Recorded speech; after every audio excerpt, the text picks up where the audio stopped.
नमस्कार। आज हम बात करेंगे रेक्टल ब्लीडिंग के विषय में, जिसमें गुदा मार्ग से लगातार या तो ब्लीडिंग होती है या फिर कुछ दिन के लिए ब्लीडिंग हुई। जब ब्लीडिंग हुई तो खान पान पर ध्यान रखा गया, हल्का खाना खाया और थोड़ा पेट की सफाई पर ध्यान दिया। कुछ दिन के लिए ब्लीडिंग बंद हो गई और जैसे ही ब्लीडिंग बंद हुई फिर से नियमों के पालन से हट गए और थोड़े समय के बाद फिर से पेट की खराबी होना चालू हुई और धीरे धीरे करके पेट फिर ज्यादा खराब हुआ, एनस पर प्रेशर पड़ना चालू हुआ, हार्ड स्टूल एनस से बाहर रगड़ते हुए निकलना चालू हुए और फिर से कहानी चालू हो जाती है रेक्टल ब्लीडिंग की, जिसका मतलब होता है गुदा द्वार से ब्लीडिंग होना। अब ये ब्लीडिंग जो है ये दो तरीके की हो सकती है। एक तो हो सकता है कि गुदा द्वार के ठीक पास में कुछ मस्से बन गए हों, जिनको पाइल्स का बवासीर का मस्सा कहा जाता है, या फिर उनको हेमोरॉइड कहा जा सकता है। खून की नली एकदम से ज्यादा फूल करके मोटी हो जाए तब इसको हेमोरॉइड कहते हैं। या फिर एनस के पास में कहीं कोई कट लग जाए जिसको फिसर बोला जाता है, और इस फिसर के केस में क्या होता है कि जैसे ही आप सवेरे मोशन करने के लिए एनस को इस तरीके से ओपन करते हैं तो जैसे ही एनस फिर से ओपन होता है, वो जो फिसर लगा हुआ है, कट लगा हुआ है, उससे दोबारा बार बार करके ब्लीडिंग होना चालू होती है। ये कंडीशन भी आपकी पेट की खराबियों की वजह से ही आ रही है। अब अगर ऐसा आपके साथ भी हो रहा है या फिर आप किसी ऐसे को जानते हैं जिनके साथ ये समस्या है, तो ये वीडियो आप अंत तक जरूर देखें। आज हम इस वीडियो में पूरा ये बताने वाले हैं कि इस समस्या से बिना ऑपरेशन के किस तरीके से परमानेंट निजात पाई जा सकती है, हमेशा के लिए छुटकारा पाया जा सकता है। बस जरूरत होगी कुछ ऐसे नियमों का पालन करने की जो बहुत आसान से हैं, घर में रहते हुए आप कर सकते हैं। कुछ जीवन शैली में ऐसे परिवर्तनों की आवश्यकता होती है, अगर उनको कर लिया जाए तो ये रेक्टल ब्लीडिंग हमेशा के लिए बिल्कुल खत्म हो जाएगी। सबसे पहले हम ये देखें कि रेक्टल ब्लीडिंग का मतलब क्या होता है। ये जो है ये तो आहार नाल हो गया, ये आमाशय हुआ और यहां से इस तरीके से ये छोटी आंत हुई और छोटी आंत के बाद ये जो है इस तरीके से बड़ी आंत, और बड़ी आंत ये डिसेंडिंग कोलोन, ये सिग्मोइड कोलोन, रेक्टम और ये एनस। ठीक है। अब इस एनस पर या तो यहां पर इस तरीके के मस्से बने हुए हैं ऐसे ऐसे करके, और या फिर ये जो एनस है ये इस तरीके का स्ट्रक्चर होता है। इसमें जो दीवार है इसमें कहीं कोई फिसर हो गया है, कट लग गया है इस तरीके से, और ये जो कट है, जैसे ये जो दीवार होती है इसमें अगर मान लो कहीं इस तरीके का एक कट लगा और ऐसे करके जो कट लगता है तो ये खून की नली ऐसे करके फैलेगी और फैलती हुई जो खुलती हुई खून की नली है उसमें से खून निकल निकल के बाहर आना चालू हो जाएगा। अब ये कब आएगा? जब मल को पास करने के लिए, मल निष्कासन के लिए मल द्वार को जैसे ही डायलेट किया जाएगा, खोला जाएगा, थोड़ा जोर लगाया जाएगा, ब्लीडिंग होना चालू हो जाएगी। ये तो फिसर की कंडीशन हो जाती है। और ये जो है या तो पाइल्स के मस्से हैं जिनको इंटरनल पाइल्स बोला जा सकता है, या फिर इंटरनल हेमोरॉइड्स हैं जो ज्यादा फूल करके जो खून की नली है वो ज्यादा फूल जाती है, मस्से टाइप का बड़ा मस्सा बना लेती है। तो जब इस पर रगड़ते हुए यहां से मल ऐसा हार्ड होकर के रगड़ते हुए ऐसे आगे की तरफ बढ़ता है तो इन दीवारों पर जो खून की नलियों की इस तरीके की ऐसी करके दीवारें हो जाती हैं। इन दीवारों पर मल का जो हार्ड स्ट्रक्चर है वो जब फोर्स लगाता है तो ये दीवारें और बढ़ती हैं और बढ़ती हैं, और एक समय आता है कि ये दीवार यहां से फूट जाती है। और इसमें क्या भरा था? इसमें खून भरा था, क्योंकि खून की ही तो नली थी ये। तो ये फिर जैसे ही फूटती है यहां से ब्लड निकलना चालू हो जाता है और ये ब्लड गुदा मार्ग से निकल निकल करके बाहर आने लग जाता है।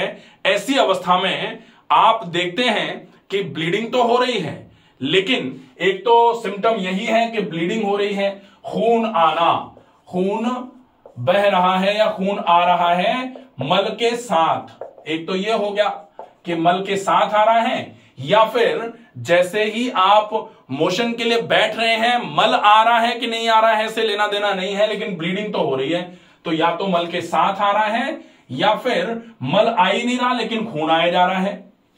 कई लोग कहते हैं बहुत खून आता है, जाने में दिक्कत आती है, जैसे ही बैठते हैं बहुत ब्लड गिर जाता है, और इसकी वजह से एक तो ये सिम्टम है और दूसरा सिम्टम आता है जब खून बाहर गिर रहा है तो क्या हो रहा है, ब्लड लॉस हो रहा है, और अगर ब्लड लॉस होगा तो ब्लड लॉस अनीमिया हो जाएगा।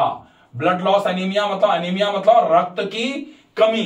तो रक्त की कमी क्यों? क्योंकि रक्त तो निकल के बाहर जा रहा है। अब आप ऐसे समय में रक्त की कमी को दूर करने के लिए खून की बोतलें चढ़वाते रहेंगे, लेकिन जब तक ये समस्या आप ठीक नहीं करोगे तब तक खून चढ़ाया और उधर से निकल गया, फिर चढ़ाया फिर निकल गया। जैसे आप एक टंकी में, इस तरीके से एक टंकी है और इस टंकी को यहां से आपने बंद कर रखा है, यहां से आप पानी डाल रहे हैं और ये पानी जो है इसका इस तरीके से पानी टंकी में भर रहा है, भरता जा रहा है। लेकिन अगर इस टंकी में यहां कहीं कोई लीकेज हो जाएगा तो पानी आप खूब भरो, इसमें बार बार भरो, एक नहीं 2 नली लगवा दो इसमें पानी भरने की, लेकिन अगर लीकेज ज्यादा होगा तो ये पानी इसमें टिक नहीं पाएगा, निकलता रहेगा। ठीक वैसे ही अगर शरीर में से ब्लड यहां से लॉस हो रहा है बाय एनल रूट, तो फिर आप कितना भी खून चढ़वाते रहिए, या फिर सामान्य तौर पर लोग कहते हैं कि आयरन खा लो या फिर B12 खा लो या फिर कुछ भी करो, खून जल्दी जल्दी बने। तो खून बने इसकी तो आवश्यकता है ही, लेकिन खून का निकलना बंद हो, क्योंकि खून की कमी का कारण खून का नहीं बनना नहीं है, बन तो रहा है लेकिन खून निकल रहा है, वो कारण है।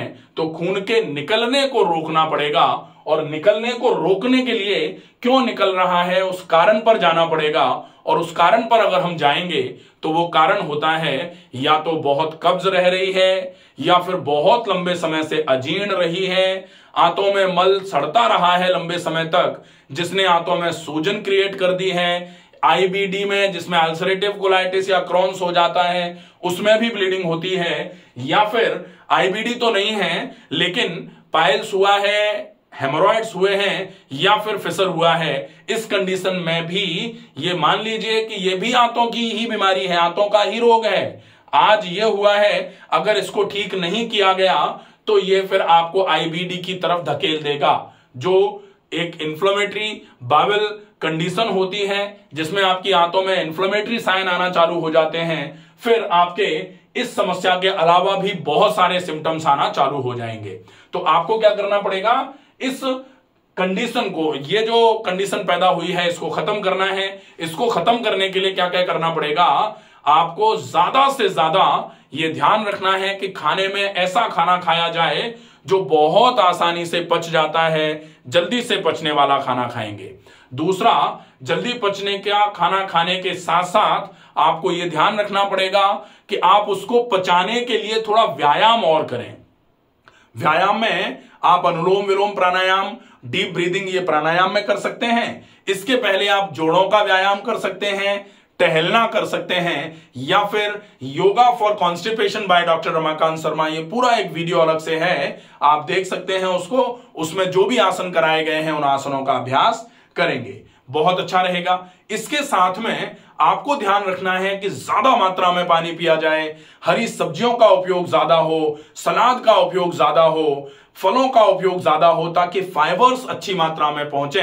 और ज्यादा मात्रा में फाइबर आपने पहुंचा दिए, फिर खूब अच्छी मात्रा में पानी पिएंगे, अच्छे तरीके से व्यायाम करेंगे, डेफिनेटली धीरे धीरे करके आपका पाचन तंत्र पूरा ठीक होना चालू हो जाएगा, भोजन का पाचन ठीक होना चालू हो जाएगा, और पाचन ठीक होगा तो अवशोषण भी ठीक हो जाएगा, और धीरे धीरे करके अवशोषण अगर ठीक हुआ तो निष्कासन स्वतः ही ठीक होना चालू होगा। और अगर भोजन में से पोषक तत्व खिंच करके शरीर में लग गए और बिना पोषक तत्वों वाला बेकार का जो खाना है, जिसको मल कहा जाता है, मलाशय में आके इकट्ठा होगा, और वो मलाशय से बिना किसी जोर लगाए, बिना जो आपका पाचन तंत्र है उसको नुकसान पहुंचाए, वो खाना, वो मल जो है वो इजीली निकल करके बाहर आना चालू हो जाएगा। ये आपको कब होगा ये कंडीशन, जब आप अपने खाने का, व्यायाम का, आप अपने नियमों में सही तरीके से पालन करेंगे इन सब चीजों का, तो ये आपकी कंडीशन बिल्कुल दूर होना चालू हो जाएगी। आपका मल अगर हार्ड हो रहा है तो आप कुछ समय के लिए आप एक तो त्रिफला के पानी का उपयोग कर सकते हैं, हरड़ का चूर्ण छाछ के साथ उपयोग में ले सकते हैं। हरड़ का पाउडर भी आप कैस्टर ऑयल के साथ भून करके उसका पाउडर बना करके कूट करके पाउडर बना के रख लें और वो 1 चम्मच पाउडर 1 गिलास छाछ के साथ आप सवेरे सवेरे खाली पेट ले लें। उसके बाद आधे से पौन घंटे भर तक कुछ खाए पिए नहीं, फिर 1-1 2-2 गिलास करके 4-5 गिलास पानी पी दें। पतला सा दस्त पूरा निकल करके बाहर आ जाएगा, जो भी एक्सक्रीटा इसमें जमा होगा, कड़ा हो रहा होगा, वो निकल के बाहर आ जाएगा। अगर आपको ऐसा लग रहा है कि नहीं निकल पा रहा है, मल पास नहीं हो पा रहा, गांठें बन गई हैं मल की, कुछ गांठें निकल के आई हैं लेकिन पूरा मल पास नहीं हो पा रहा, ऐसी कंडीशन में आप गर्म पानी के साथ पहले थोड़ा कैस्टर ऑयल पी लेंगे, अरंडी का तेल जिसको बोला जाता है। और अगर इसके बाद भी आपको कभी कभी हमारे पास ऐसे केसेस आते हैं कि मल निकलना तो चाह रहा है लेकिन मल की गांठ आकर के एनस के बिल्कुल ऊपर अटक गई है, उसकी वजह से वो मल की गांठ नहीं निकल पा रही है, ऐसी कंडीशन में आप जो कैस्टर ऑयल है उसका एनिमा भी कर सकते हैं। कैस्टर ऑयल का एनिमा जो वो सिरिंज आती है जो जिससे भैंस को या गाय को इंजेक्शन लगाया जाता है ना, बड़ी सिरिंज आती है जो, उसमें कैस्टर ऑयल लगभग 50 से 70 ml के आसपास भर के उस सिरिंज को एनिमा के कैथेटर से कनेक्ट करके आप कैस्टर ऑयल को एनस में इंसर्ट कराते हुए जो ये सिग्मोइड कोलोन है या डिसेंडिंग कोलोन का ये वाला जो लास्ट वाला पार्ट है, टर्मिनल पार्ट जिसको बोला जाता है, उस तक कैस्टर ऑयल को पहुंचा देंगे। लुब्रिकेशन हो जाएगा प्रॉपर तरीके से डिस्टल कोलोन का, उसकी वजह से धीरे धीरे करके जो मल की गांठ जो बन गई थी वो लुब्रिकेटेड जो कोलोन है उसमें से निकल करके इजीली पास होने के लिए तैयार हो जाएगी। फिर आप ऊपर से कैस्टर ऑयल गर्म पानी के साथ ले लेंगे, उससे वो पूरा का पूरा एक्सक्रीटा जो है, जो फीकोलित होता है, वो निकल करके बाहर आ जाएगा। और उसके बाद फिर आप हार्ड स्टूल ना होने दें, आप उसके लिए ज्यादा मात्रा में रफेज लीजिए, फाइबर्स लीजिए, सलाद सब्जी फल का उपयोग ज्यादा करेंगे तो फाइबर ज्यादा पहुंचेगा, ज्यादा मात्रा में पानी पीजिए। एक बात और विशेष ध्यान रखनी होती है कि खाने को बहुत चबा के खाइए। अगर आप ये सही तरीके से फॉलो कर लेंगे तो आपकी ये समस्या डेफिनेटली बिल्कुल क्लियर हो जाएगी। और जब तक आपको इस समस्या को दोबारा नहीं चाहना है, आप नहीं चाहें कि ये समस्या दोबारा हमारे शरीर में आए, तब तक आप अगर इस रूटीन का अच्छे तरीके से फॉलो करते रहेंगे तो जब तक आप फॉलो अप करेंगे ये समस्या नहीं आएगी। आपको फॉलो अप जैसे ही आपने छोड़ा, कुछ समय के बाद ये समस्या दोबारा आ सकती है, क्योंकि रूटीन्स आपके खराब होंगे, खाना आपने खराब खाया, एक्सरसाइजेज नहीं करी, तो डेफिनेटली ये प्रॉब्लम तो हो ही रही है। और आजकल देखने में आ रहा है कि हर दूसरे व्यक्ति को ये समस्या है। अगर किसी से पूछो एनस में प्रॉब्लम रहती है, एनस में भारीपन रहता है, एक बार में मोशन साफ हो रहा है कि नहीं हो रहा है, मोशन जाने के बाद भी एनस पे ऐसा लगता है कि कुछ और निकल जाए तो और सेटिस्फेक्शन मिले, लोगों के जवाब हाँ होते हैं। तो डेफिनेटली ये प्रॉब्लम तो सबके साथ हो रही है ऑलमोस्ट, लेकिन इस समस्या से पूरे तरीके से निजात अगर चाहते हैं तो आपको अपने रूटीन्स में चेंजेस करने पड़ेंगे। इसके लिए कोई ऐसी दवाई नहीं है कि आज ले लो तो जिंदगी भर के लिए ठीक हो गया, ऐसा नहीं है। अगर कोई ये कह रहा है कि एक बार खा लो उसके बाद भविष्य में कभी नहीं होगी, एक बार ये चम्मच चूरन ले लो उसके बाद 100 साल तक आपको ये दिक्कत नहीं होगी, तो ऐसी चीजें नहीं हो सकती हैं। इसका कृपया ध्यान रखें कि आप अगर अच्छे तरीके से फॉलो अप करेंगे तो ही आप स्वस्थ रह सकते हैं, अन्यथा ये बहुत गड़बड़ की समस्या है। आशा है ये वीडियो आपको पसंद आएगा, ज्यादा से ज्यादा लोगों तक इस वीडियो को पहुंचाएं। स्वस्थ रहिए, सुरक्षित रहिए, धन्यवाद।